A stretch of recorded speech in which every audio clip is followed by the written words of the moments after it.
What's up everybody, welcome back to the channel. In this video I will be showing you how to send or receive Bitcoin using the wallet in the Cash application. For that the process is very simple. Make sure you follow the video till the end to get to know about it.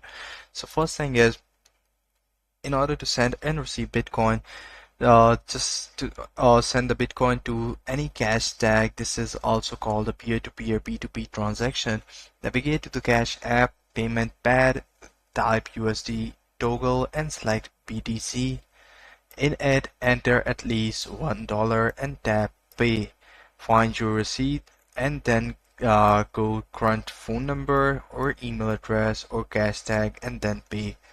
So you can also send Bitcoin using a Lightning or a Bitcoin network. For that, tap on the Money tab on your Cash application, which is right over here. Then go to the Bitcoin Lite. In the Cash application, go to Bitcoin Lite, which is right over here. You guys can see it. And then enter the amount and receipt and the cash tag or the BTC address. Then tap next. Here you guys can see that the number, the contact number where I want to send it.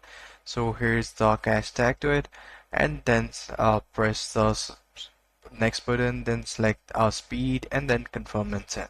So that's how you can do it. So there are some limits. Sending a Bitcoin has a few limits to be aware of. We recommend checking your limits and track your limit progression regularly, so you can view your weekly and monthly limits in application. So that's how you do it. I hope you found this video helpful. If you do, please consider subscribing to the channel. Take care. Bye bye.